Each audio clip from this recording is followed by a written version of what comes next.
Seated. Good morning. First time in the life of Jesus that he declined or refused some request given to him by a woman. The people would come and ask him to heal the sickness, the sick brothers or members of the family who are diseased and having infirmities or being possessed by the demon. Jesus would not hesitate to help.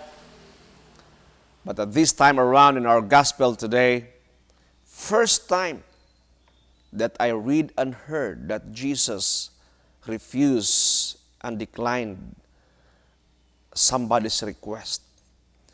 The mother of James, Saint John and Saint James brought these two sons of Zebedee before Jesus, and the other translation there was she was kneeling and begging to allow his two sons to sit when Jesus will be reigning in his kingdom, one on his left and one on his right.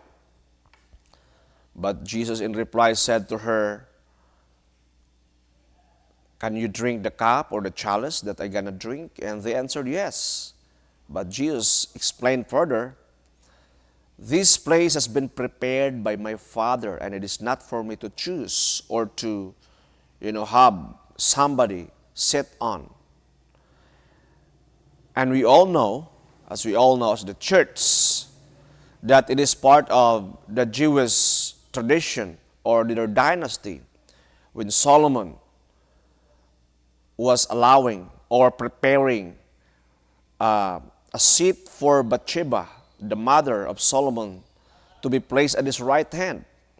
And it all follows by tradition of the Jewish kingdom that they prepare the throne of the mother to be placed at the right of the king. So, as we all know, that Mother Mary is the queen mother of the kingdom. And it's been prepared by the Father.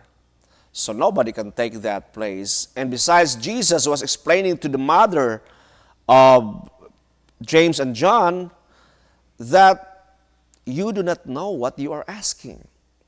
And it's really true, because if she's reading, scriptures of the queens or the kings and the dynasty of the tribe of Judah, then she would know, and she would discover that it has to be the mother of the king who will sit right on his right hand.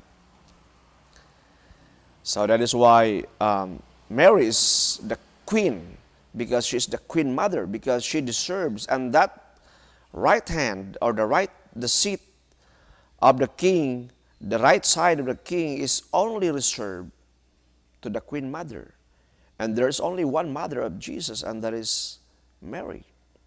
That is why Mother Mary is sitting at the right hand of the Son of God, while Jesus is seated at the right hand of the Father.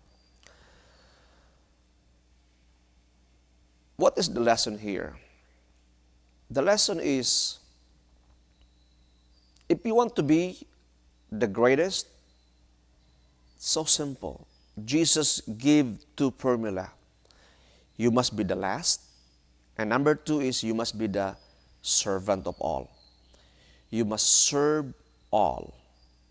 And that is the only way, not the other way around, as we all know in the world, that you want to be the greatest, or you want to be you want to be the great in this world, you must be the most, you must be the wealthiest, or you must be the toughest, you must be the tough guy, you must defeat everyone, okay?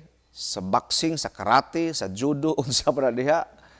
Or you must be the most notorious, or the most influential. You must be the most sip-sip. Or you must be pinakadagan og mga tuta, masugo di ba, kulatahan na, abirahin na, inana. That's how the world climb to greatness through violence and dominating. It's like a animal kingdom. The one who is the bravest lion must control the entire kingdom, or he must be the one who is in control or in charge. But in God's kingdom, Jesus has taught us, you want the Son of Man has come not to be served, but to serve all of us. And he must be, and you must be the last and the servant of all if you want to be the greatest. And Jesus displayed that. Jesus portrayed that in his lifetime on earth. He washed the feet of his disciples, and he died on the cross. The emblem of suffering and shame is the cross, but Jesus embraced his cross.